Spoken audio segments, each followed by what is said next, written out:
More Turkish military vehicles have been seen at the border with Syria as Ankara launches a large-scale operation against Islamic State in Syria. Turkish officials say there are more than 20 of its tanks inside Syria at the moment and that more would be sent as required. The city of Jarablus on the border with Turkey was liberated from Islamic State at the start of this military operation. Members of the Free Syrian Army and the residents of Jarablus have retaken the town from Islamic State militants. They have taken over government buildings. According to the news we're getting, Islamic State had to flee Jarablus. Welcome to Tactical Talk. This is Zain. Today the topic of our show is Operation Euphrates Shield. Operation Euphrates Shield is an ongoing cross-border operation in and around the Syrian border town of Jarablus, conducted by the Turkish military, which started a few days back.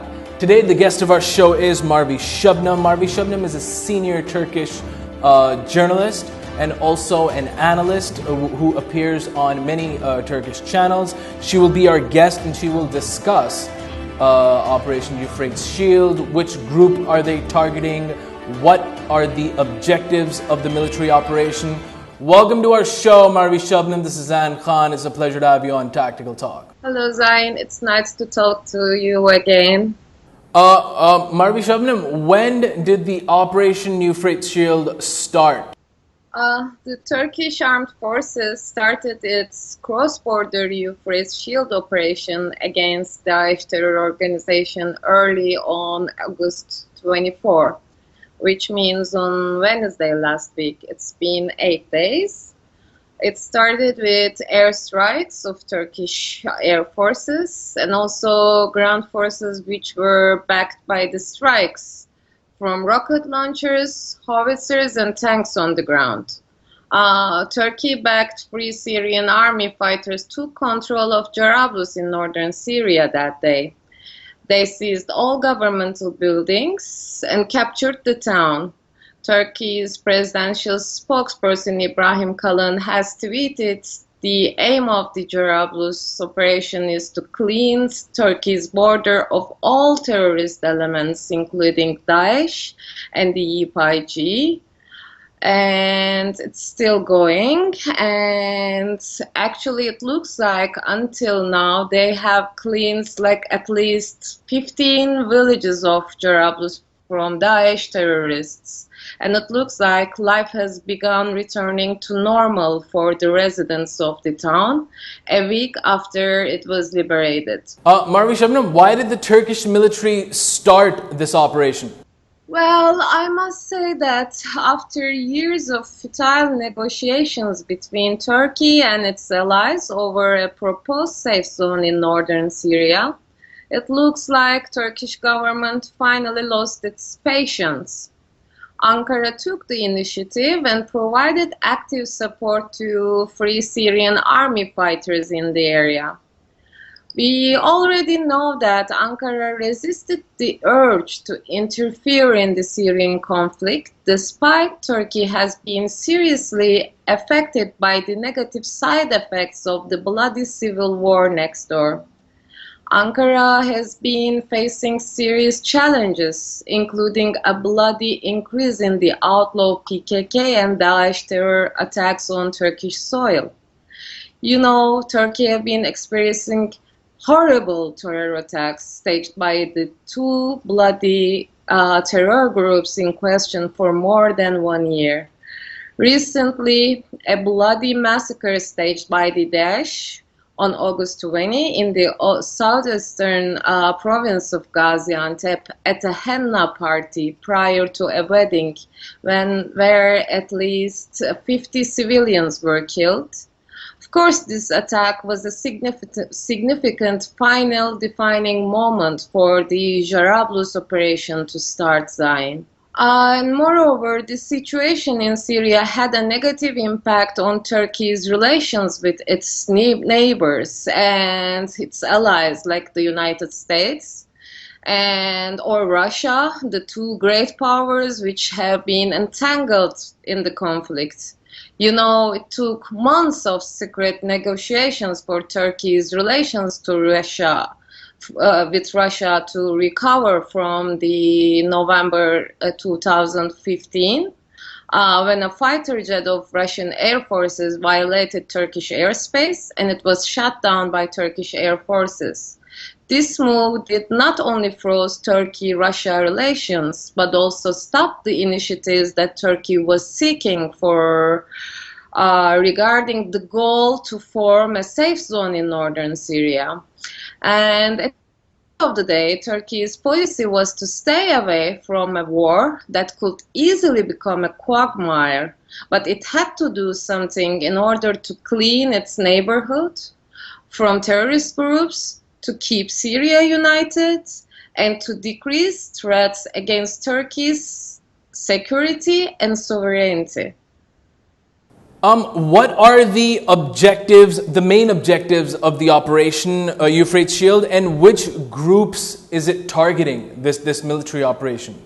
Well, there are several goals of the operation, and there are several factors that changed Ankara's calculus.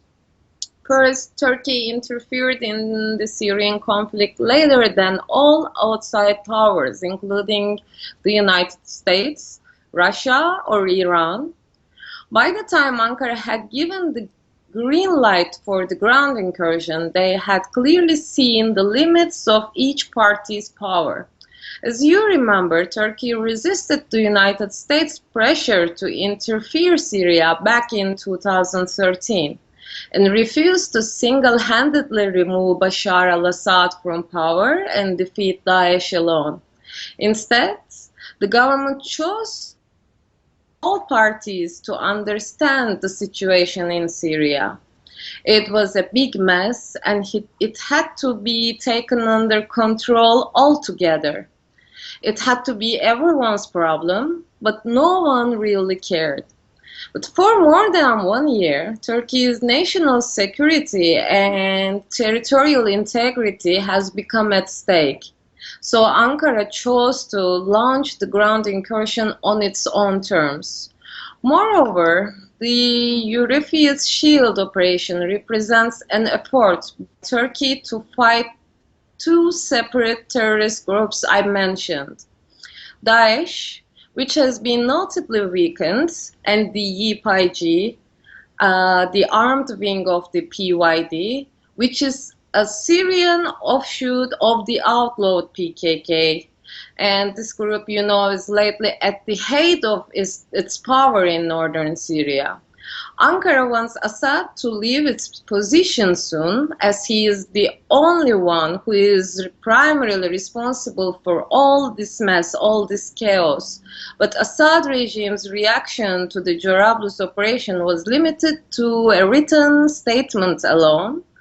They couldn't outcry much, and it indicates that the situation is extremely complex there.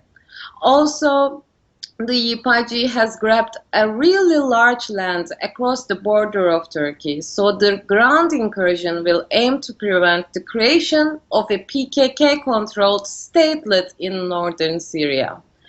In addition to that, there is an increased civilian oversight over the Turkish military and vast popular support for the Turkish government, especially after July 15 Gülen's coup attempt.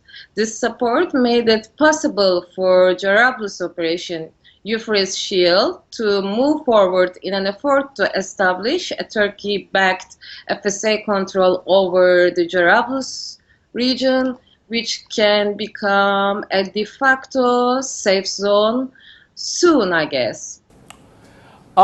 This is a very important question. Which group is the biggest threat to Turkey? Yes, this is one of the most popular topics in debates. Yeah, Zain, the answer to your question is simple for almost all of the people in Turkey. While the question itself is too ridiculous to ask for many outside of Turkey, since they do not know the dimensions of Turkey's internal issues. I know. Everyone wants us to say that Daesh is the one and only threat to Turkey and for all of us. Well, if it was asked who was more brutal or who uses more violent methods in the crimes they commit, the answer would, of course, be the Daesh for most Turkish people as well.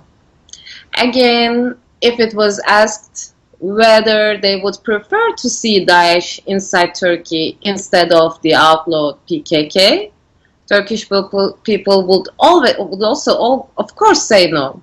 But recently, the PKK problem comes first, since it's actively threatening Turkey's national security and sovereignty.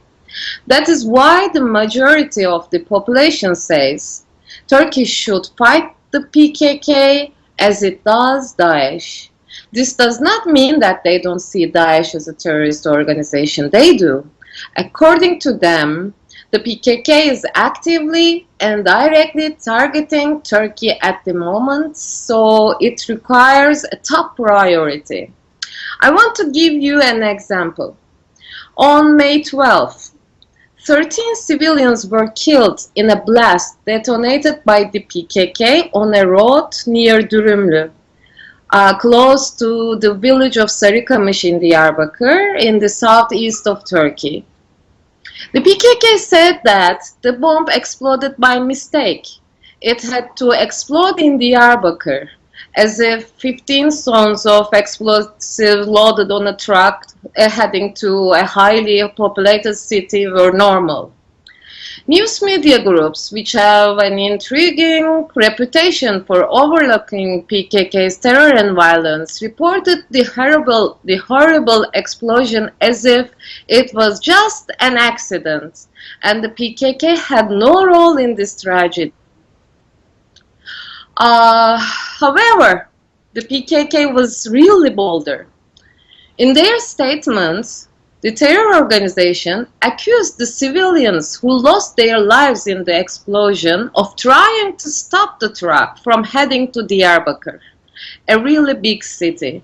For the PKK, those civilians who lost their lives were state collaborators.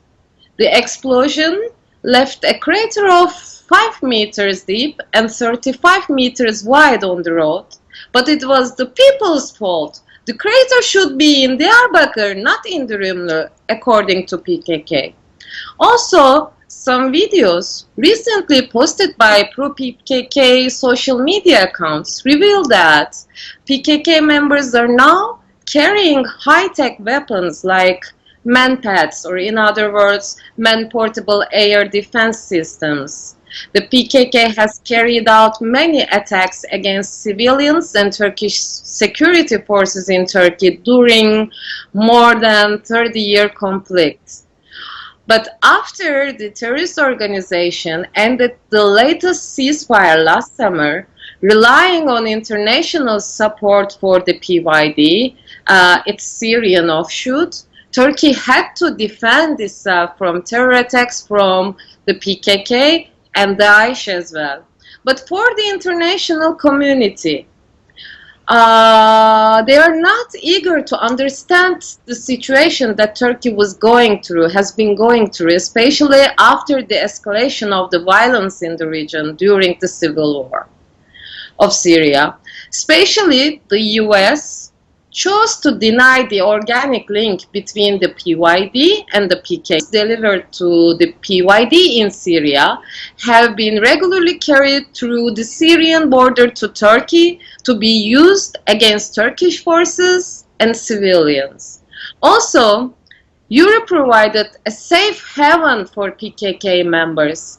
In the capital cities of Europe, the PYD opened office after office, which are widely used by the PKK members. So both Daesh and PKK are big threats to Turkey, but we can't underestimate the PKK and the PYD danger as well. Last question, and I'm going to make this quick. How effective will this operation be to bring back tranquility to Turkey?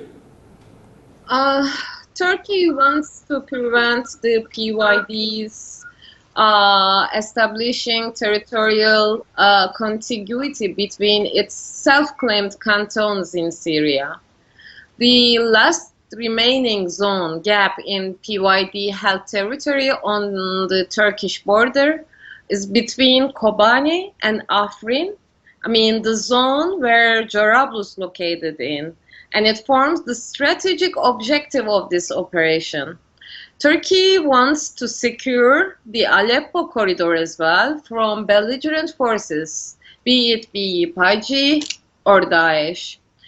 Also, Turkey aims to clear the Daesh presence, which has posed a direct security and strategic threat to Turkey from its borders. And by clearing Daesh from the area and halting the YPG's westward expansion, Turkey aims to create a breathing space for the Syrian opposition, which previously was squeezed between Daesh, the Syrian regime, and the YPG. It doesn't look like this situation in Syria can become calmer anytime soon, but in this way, Turkey can protect its stability and integrity, can protect its borders, and it can widen its buffer area, and it can start to form the de facto safe zone in the meantime, and increase its security and try to keep Syria united as much as possible for the sake of the Syrian people, Syrian refugees who will go to their country one day, even though that day is unfortunately yet to come. Thank you so much, Merve Sebnem, for being on Tactical Talk. It was a pleasure having you. It was really nice to see you again, Zain. Hope to see you again soon. This was Merve Sebnem, a senior Turkish journalist who discussed one of the latest military operations of Turkey, Operation Euphrates Shield, in detail. Until the next episode of Tactical Talk, this is Zain Khan. Take care and goodbye.